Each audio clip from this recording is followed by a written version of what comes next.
नमस्कार, स्वागत है आप सभी का के चैनल में और मैं हूं आपके साथ सपना ठाकुर। खबरों में आगे बढ़ने से पहले एक नजर डाल लेते हैं आज की हेडलाइंस पर। हेडलाइंस पावर्ड बाय के न्यूज साप्ताहिक समाचार पत्र, जो रखे आपको आगे। को स्पॉन्सर्ड बाय स्वर्ण आभा ज्वेलर्स, जो दे 100% शुद्धता की गारंटी, और ब्लूमिंग वैली, जो आपके अपनों तक पहुंचाए आपका प्यार। देश भर में श्रद्धापूर्वक मनाई गई स्वर्गीय इंदिरा गांधी की जयंती। फूलमाला अर्पित कर महान विभूति को किया गया नमन।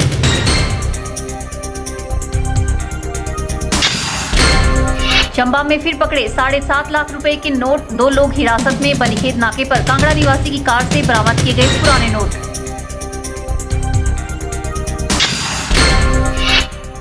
नालागढ़ में पिता की रिवॉल्वर से 19 वर्षीय बेटे ने खुद को मारी गोली। दिमागी तौर पर परेशान था युवक।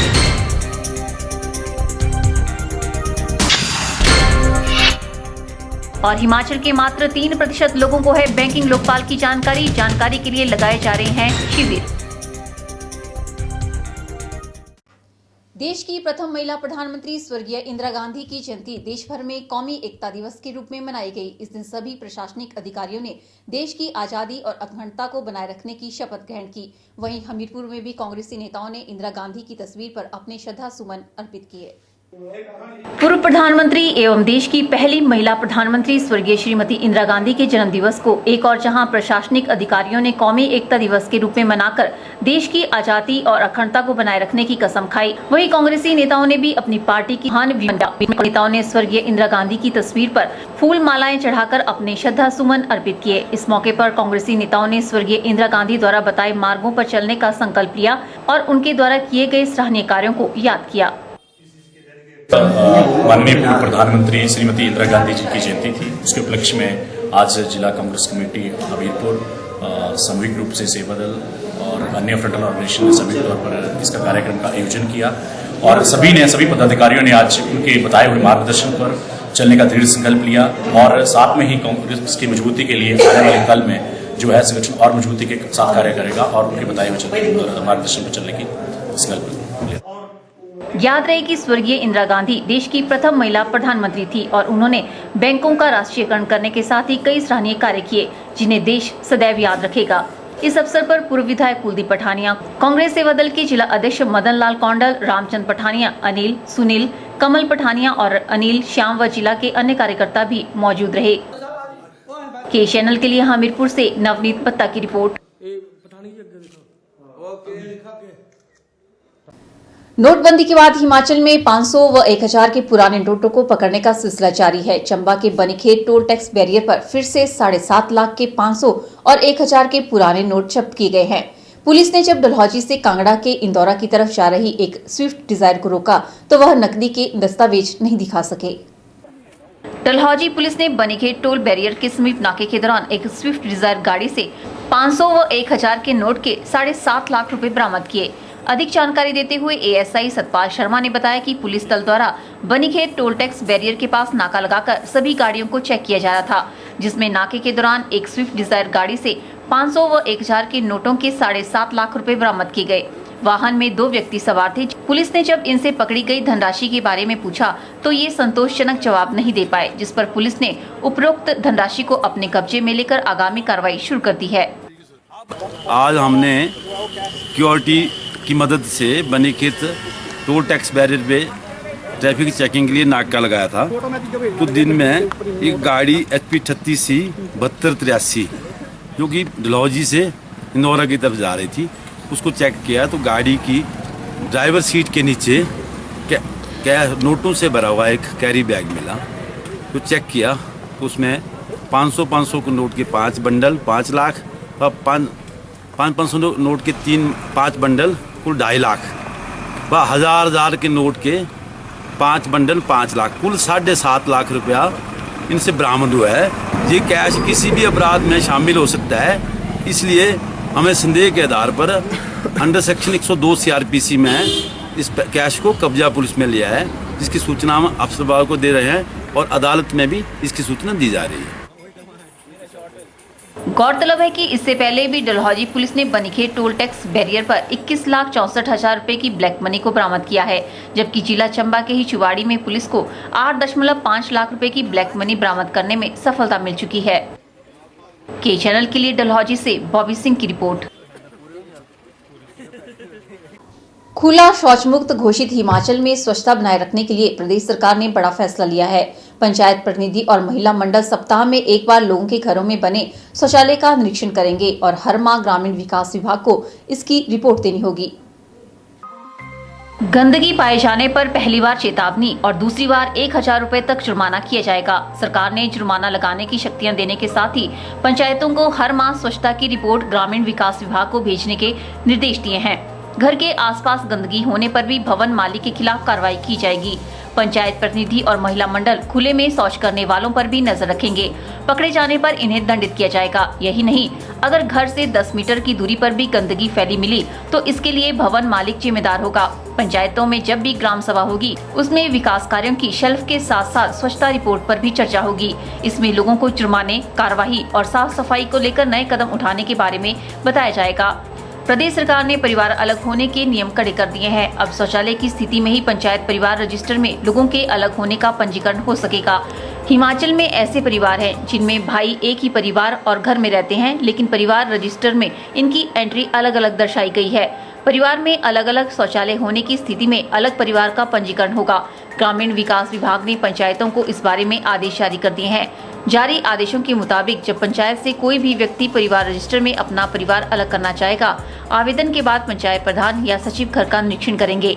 इसी स्थिति में घर में अलग चूल्हा और शौचालय होना जरूरी होगा। अगर मौके पर यह नहीं पाया जाता है तो रजिस्टर में परिवार अलग नहीं होगा। स्वच्छ भारत मिशन के तहत ग्रामीण विकास विभाग ने शौचालय होना अनिवार्य किया है। ग्रामीण विकास विभाग के निदेशक ने कहा है कि इस बारे में पंचायतों को निर्देश जारी किए गए हैं। शौचालय होने की स्थिति में ही अलग से परिवार की एंट्री होगी। ब्यूरो रिपोर्ट, के चैनल। जोगिंद्रनगर में माकपा ने कुशाल भारद्वाज के नेतृत्व में धरना प्रदर्शन किया, जिसमें माकपा कार्यकर्ताओं के साथ साथ सीटू से संबंधित मजदूर भी शामिल हुए। इस मौके पर मजदूरों के साथ हो रहे अन्याय के विरोध में प्रदर्शन किया गया। माकपा ने कुशाल भारद्वाज के नेतृत्व में जोगिंद्रनगर में धरना प्रदर्शन किया। इस प्रदर्शन में माकपा कार्यकर्ताओं के साथ साथ सीटू से संबंधित मजदूर भी शामिल हुए। धरना प्रदर्शन को मजदूर नेता राजन व छात्र नेता संजय जम्बाल ने भी संबोधित किया। इस अवसर पर कुशाल भारद्वाज ने कहा कि शॉन्गटोंग प्रोजेक्ट में श्रम कानूनों का जमकर उल्लंघन हो रहा है। माननीय उच्च न्यायालय के 20 सितंबर 2016 के आदेश को 2 महीने बीत जाने पर भी लागू नहीं किया जा रहा है। उन्होंने कहा कि संघर्षरत मजदूरों के खिलाफ झूठे केस दायर करना बंद किया जाए तथा पिछले 5 महीने से जेल में बंद 57 निर्दोष मजदूरों को तुरंत रिहा किया जाए। माकपा ने मांग की है कि शॉन्गटोंग प्रोजेक्ट में श्रम कानूनों का पालन सुनिश्चित किया जाए, ठेकेदारों व कंपनी की गुंडागर्दी पर रोक लगाई जाए। उन्होंने कहा कि यह अत्यंत निंदनीय व दुर्भाग्यपूर्ण है कि सोमदेव नेगी को नौकरी से मात्र इसलिए निकाल दिया गया था क्योंकि उन्होंने मजदूरों के खिलाफ होने वाले शोषण के खिलाफ आवाज उठाई थी, जिसके बाद उन्हें शारीरिक व मानसिक रूप से प्रताड़ित किया गया था और फिर रहस्यमय हालत में 6 महीने बाद उनकी लाश सतलुज नदी से बरामद की गई। अतः इस पूरे मामले की सीबीआई से जांच करवाई जाए। उन्होंने कहा कि यदि सरकार कोई कार्रवाई नहीं करती है तो फिर सरकार की नीयत और कानून के शासन पर उंगलियां उठना स्वाभाविक है। ब्यूरो रिपोर्ट, के चैनल। यहाँ रुकते हैं एक छोटे से ब्रेक के लिए। ब्रेक के बाद भी खबरों का सिलसिला यूं ही जारी रहेगा। आप बने रहिए के चैनल के साथ।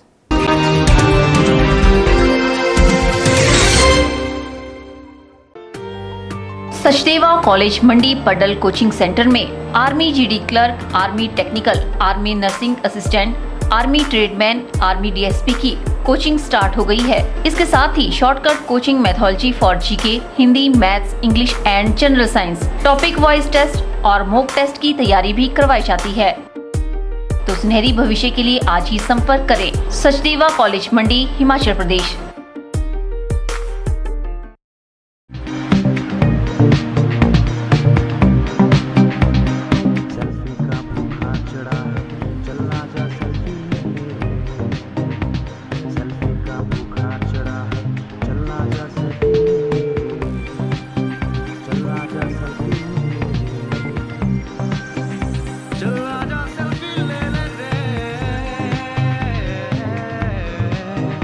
चला जा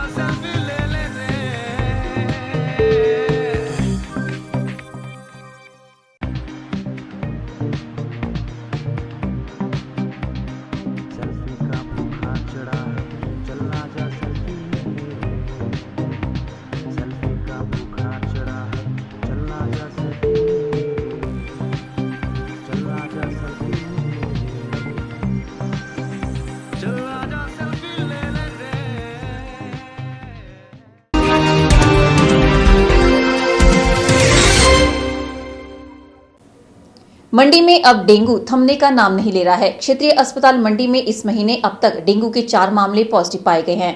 बताया जा रहा है कि सारे मामले शहर के बाहर के हैं। इनमें मंडी जिला का कोई भी व्यक्ति नहीं है। ये वे मामले हैं जो राज्य सरकार से बाहर काम करते हैं या जो बाहर से आए हैं। 1 से 17 नवंबर तक अस्पताल में 12 मामले आए हैं, जिनमें से 4 मामले पॉजिटिव पाए गए हैं। साथ ही टाइफाइड के मामलों में कमी आई है। हालांकि टाइफाइड के 29 मामलों में 9 मामले पॉजिटिव भी पाए गए हैं। चिकित्सकों ने बताया कि अब बहुत कम मामले हैं जो कि स्क्रब टाइफस के आ रहे हैं। साथ ही ये सारे मामले बाहर के हैं। इनमें जिला का कोई व्यक्ति नहीं है जो कि इसकी चपेट में आया है। हालांकि इसके लिए एहतियात बरतने की आवश्यकता है, तभी इन बीमारियों से छुटकारा मिल सकता है। नवंबर महीने में अब तक स्क्रब टाइफस के 24 मामले आए हैं, जिनमें से 3 मामले पॉजिटिव पाए गए हैं। सभी मामले चंडीगढ़ में काम करने वाले व्यक्तियों के हैं। साथ ही मलेरिया के भी 7 मामलों में 2 पॉजिटिव हैं। अस्पताल प्रशासन का कहना है कि अब स्क्रब टाइफस के मामले में कमी आई है। पहले ये आंकड़ा बहुत ज्यादा था, लेकिन मौसम में बदलाव के कारण अब इन मामलों में कमी आई है। बता दें कि बरसात के मौसम में ये बीमारियां ज्यादा फैलती है, लेकिन अब मौसम में बदलाव के कारण हालांकि इन बीमारियों में कमी आई है, लेकिन अब भी इतने ज्यादा मामले पॉजिटिव आने से बीमारियां थमने का नाम नहीं ले रही है। ब्यूरो रिपोर्ट के चैनल। हिमाचल प्रदेश के लोगों को बैंकिंग लोकपाल की जानकारी देने के लिए विभिन्न स्थानों पर भारतीय रिजर्व बैंक के माध्यम से शिविरों का आयोजन किया जा रहा है। इसी कड़ी में वल्लभ कॉलेज मंडी में बैंकिंग लोकपाल शिविर का आयोजन किया गया, जिसमें शिक्षण संस्थान के विद्यार्थियों और अध्यापकों को बैंकिंग लोकपाल के बारे में जानकारी दी गई।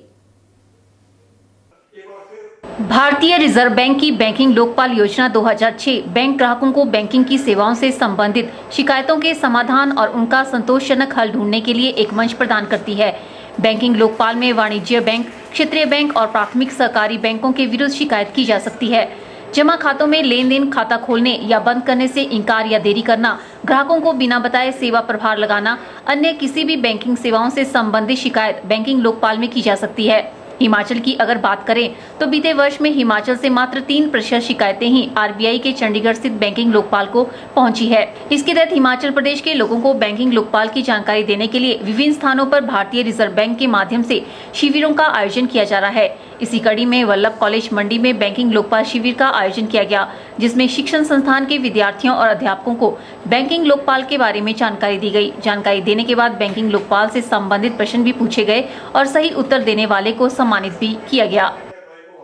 ये आज का कार्यक्रम बैंकिंग लोकपाल के सोचने से हुआ है। इसका मेन उद्देश्य ये है कि हम हिमाचल के जनता को ये बताना चाहते हैं कि कोई भी बैंक से रिलेटेड कोई भी कंप्लेंट हो, शिकायत हो, अगर वो शिकायत अगर लिखित रूप में हो या मौखिक रूप में हो, शिकायत अगर 1 महीने के अंदर वो नहीं कर पाते हैं उस शिकायत का निवारण, तो आप हम बैंकिंग लोकपाल भारतीय रिजर्व बैंक सेक्टर 17 चंडीगढ़ को बता सकते हैं लिखित रूप में, ईमेल के थ्रू में।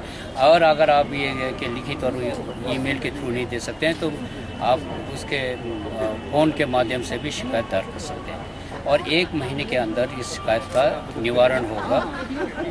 इस शिकायत निवारण में 1 रुपये भी लिया नहीं जाता है। केवल आप अपना पूरा पता बता दीजिए, अकाउंट नंबर बता दीजिए, अगर क्रेडिट कार्ड है, डेबिट कार्ड है, वो डेबिट कार्ड का नंबर बता दीजिए और किस बैंक से आपने क्या प्रॉब्लम है उसके बारे में बताएं, तो हम उसका निवारण करेंगे। बैंकिंग लोकपाल भारतीय reserve bank Chandigarh JL Negi ने जानकारी देते हुए बताया कि आने वाले समय में हिमाचल प्रदेश के बड़े गांवों में जाकर लोगों को बैंकिंग लोकपाल के बारे में जागरूक करने का प्रयास किया जाएगा। उन्होंने बताया कि लोगों को दूरदर्शन और रेडियो के माध्यम से भी जागरूक करने का प्रयास किया जाएगा, ताकि आम लोगों को बैंकिंग के क्षेत्र में सेवाओं में आ रही परेशानियों का सामना न करना पड़े। बिना बताए, बिना कस्टमर को बताए वो चार्ज नहीं कर सकते हैं। और आजकल ये है कि कैश हैंडलिंग चार्जेस भी लग रहे हैं। अगर इन्फॉर्मेशन नहीं दिया और आपके अकाउंट में डेबिट हुआ तो आप हमको बताएं, तो इसको हम वापस करेंगे, पूरा बैंक को वापस करना पड़ेगा। ये पूरा ऐसा स्कीम है, बैंक के लोगों के लिए ही है और लोगों के ही अगर जहाँ तक हो सके बैंकिंग लोकपाल ये देखेगा कि अगर कस्टमर किसी 1% भी कस्टमर के फेवर में जाएगा तो ये जो निर्णय है वो कस्टमर के फेवर में ही जाएगा। इस तरह के शिविर अब ज़्यादा से ज़्यादा शहरों में ही दिया जाएगा। अगर हम शहरों का डेफिनेशन में देखें तो मंडी भी हमारे लिए गांव है, तो इसलिए हमारा ये विचार है। इससे पहले हमने कांगड़ा में किया था, जहाँ एयरपोर्ट है वहाँ। उससे पहले हम गए थे ठाकुर द्वार वहाँ सिरमौर में, वो भी पूरा का पूरा गांव है। तो जितने भी आइंदा आने वाले शिविर्स हैं वो गांव में ही लगेंगे और गांव के लोगों को ज़्यादा प्रेरित करने के लिए हम टीवी में भी आए हैं, इसके बारे में बताया। उसके बाद रेडियोज़ में भी आए हैं और आने वाले समय में हम दूरदर्शन को लेकर बड़े बड़े गांव में जाएंगे जहां इनको इसके बारे में जागरूकता करें। कैमरा पर्सन युगल के साथ ब्यूरो रिपोर्ट के चैनल मंडी। हिमाचल प्रदेश के मंडी जिला के संधोल के निवासी जगन्नाथ अवस्थी जो 2015 से बिना बिजली व पानी के अपना जीवन बिता रहे हैं। जगन्नाथ का कहना है कि उन्होंने सरकारी जमीन पे अपना घर बनाया है, जिस कारण उनका बिजली व पानी का कनेक्शन काट दिया गया है। लेकिन सवाल यह है कि उसी जमीन पर अन्य 300 लोगों ने भी अपने मकान बनाए हैं, तो फिर उनके बिजली व पानी के कनेक्शन क्यों नहीं काटे गए हैं। संधोल गांव के रहने वाले जगन्नाथ का कहना है कि सिर्फ उनका ही बिजली व पानी का कनेक्शन काटा गया है। उन्होंने बताया कि वह परिवार में अकेले हैं, उन्होंने शादी भी नहीं की है। उन्होंने बताया कि वह कई मर्तबा प्रशासन, सरकार व कई राजनेताओं से मदद की गुहार लगा चुके हैं, पर किसी ने भी उनकी कोई सुनवाई नहीं की। इसलिए वे आज मीडिया से मिले और अपना दुखड़ा सुनाया। मेरे आज 30/7/2015 को मेरा बिजली पानी का कनेक्शन काट दिया। मेरे मौर्य में किया गया, जबकि और भी बड़े भारी कनेक्शन थे। लोगों 3 मंजिले मकान बने, मुझे इंडस्ट्री चली थी, वहाँ किसी ने भी हाथ नहीं डाला कि मैं गरीब आदमी, मेरा ही काटा गया। मेरे साथ बड़ा भारी न्याय और इस न्याय को ढूंढने के लिए मैंने प्रधानमंत्री, राष्ट्रपति देवव्रत, अपने गवर्नर साहब, शांता जी, मैंने किसी को प्रधानमंत्री, राष्ट्रपति, किसी को भी ये किया, लेकिन मुझे आज तक कहीं भी किसी को हिसाब से भी बराबर नहीं मिला। लेकिन मुझे आज तक कहीं भी इंसाफ की बराबर नहीं मिला।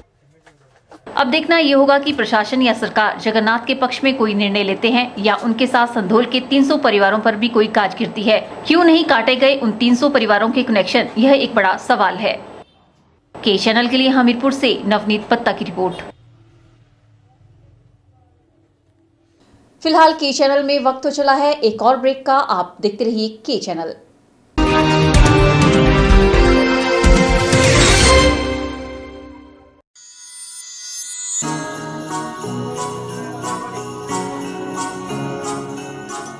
बृंदा ज्वेलर्स, सोने व चांदी में एक विश्वसनीय स्थान। यहाँ आपको मिलेंगे 23 कैरेट व हॉलमार्क के शुद्ध गहने। बृंदा ज्वेलर्स में आप सोने व चांदी के उच्च गुणवत्ता के आभूषण एक से बढ़कर एक डिजाइन में खरीद सकते हैं, वो भी उचित रेंज में। हमारे यहाँ ग्राहकों का विशेष ख्याल रखा जाता है। बृंदा ज्वेलर्स शोरूम में आपको मिलेंगे फैंसी सेट, कानों के झुमके, बालियां, अंगूठियां, नग, चूड़ियां इत्यादि, वो भी अलग ही अंदाज में। हमारे यहाँ लैब से टेस्टेड ग्रहों से जुड़ी राशि के नग भी उपलब्ध है। बृंदा ज्वेलर्स में आपको विवाह, शादी व त्योहारों पर भी विशेष छूट दी जाती है। तो देर मत कीजिए, आज ही पहुँचे बृंदा ज्वेलर्स, सोने व चांदी में एक विश्वसनीय स्थान। संपर्क 2/11 लाल भवन बिल्डिंग, सिरी बाजार, मंडी, हिमाचल प्रदेश। स्वच्छ व खुले वातावरण में सड़क सुविधा के साथ जेल चौक के पास बिकाऊ है 6 कमरों का सेट। इच्छुक व्यक्ति संपर्क करें 9817677960 या फिर 9817456016।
पंडोह की गौरी शर्मा ने वॉइस ऑफ हिमालय जूनियर वर्ग में विजय हासिल की है। पंडोह में पहुंचने पर बीबीएमबी एक्सियन के साथ बीएसएस स्कूल पंडोह के प्रिंसिपल व समस्त टीचर वर्ग व बच्चों ने मिठाई खिलाकर उन्हें बधाई दी। बता दें कि वॉइस ऑफ हिमालय सीजन 2016 का आयोजन शिमला में 13 से 17 नवंबर तक किया गया था। वॉइस ऑफ हिमालय जूनियर वर्ग की विजेता गौरी शर्मा का पंडोह में पहुंचने पर भव्य स्वागत किया गया। गौरी शर्मा और उनके माता पिता हरी शर्मा व रेणु शर्मा को बीबीएमबी एक्सियन के साथ बीएसएल स्कूल पंडोह के प्रिंसिपल, समस्त अध्यापक वर्ग व बच्चों ने मिठाई खिलाकर बधाई दी। इस अवसर पर गौरी की माता रेणु शर्मा ने अपनी बेटी की इस उपलब्धि पर खुशी जाहिर की और कामना की कि आगे भी गौरी इसी तरह अपने जिला व प्रदेश का नाम रोशन करती रहे। वहीं गौरी ने कहा कि प्रतियोगिता के दौरान उन्हें बहुत कुछ सीखने को मिला। मुझे बहुत खुशी है कि आज मेरी बेटी को इतना बड़ा वॉइस ऑफ हिमालय का सीजन 6 का खिताब मिला है। ये इसी प्रकार आगे भी मेहनत करती रहे और इसी तरह की प्रतिस्पर्धाओं से आगे बढ़ती हुई अपने जिले का नाम और अपने पंडोह क्षेत्र का नाम रोशन करती रहे। वॉइस ऑफ हिमालय सीजन 6 में मैंने बहुत कुछ सीखा। मैंने 2012 से शुरू कर दिया था म्यूजिक कॉम्पिटिशन्स में जाना और वहाँ से भी मैं आगे सीखते सीखते ये खिताब आज मैंने जो हासिल किया है, मुझे बहुत खुशी हो रही है इसके लिए और मैं सबको धन्यवाद देना चाहती हूँ जिन्होंने मुझे यहाँ तक पहुँचने में सहायता की है। वहीं बीबीएमबी एक्सियन जेपी गुप्ता ने कामना की कि गौरी इसी तरह आगे बढ़ती रहे। इस दौरान उन्होंने गौरी के परिजनों को भी बधाई दी। यहाँ प्रथम स्थान प्राप्त किया, जो कि एक बहुत ही हर्ष की विषय है। इस उपलक्ष्य में मैं उसके पिता हरीश शर्मा जी को, माता रेणु शर्मा जी को और स्कूल बीबीएमबी स्कूल के सभी अध्यापकों को अपने दिल की गहराइयों से बीबीएमबी की तरफ से बधाई देता हूँ। बता दें कि वॉइस ऑफ हिमालय सीजन 2016 का आयोजन शिमला में 13 नवंबर से 17 नवंबर तक किया गया था। इसके ऑडिशन पूरे उत्तर भारत में लिए गए, जिसमें 96 प्रतिभागियों ने क्वार्टर फाइनल में प्रवेश किया था। उन सबको पीछे छोड़कर गौरी शर्मा ने प्रथम स्थान हासिल किया। रेड क्रॉस सोसाइटी की उपाध्यक्षा प्रतिभा सिंह ने विजेताओं को इनाम वितरित किए।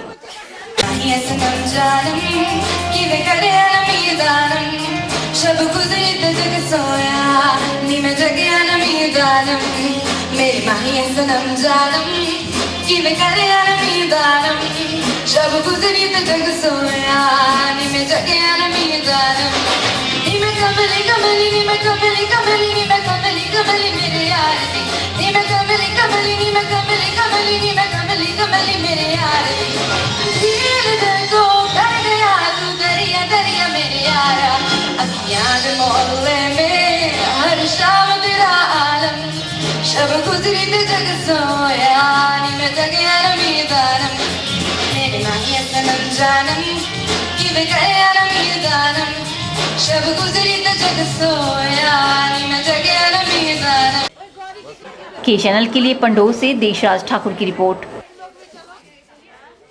यहाँ रुकते हैं एक और ब्रेक के लिए। ब्रेक के बाद भी खबरों का सिलसिला यूं ही जारी रहेगा। आप बने रहिए हमारे साथ।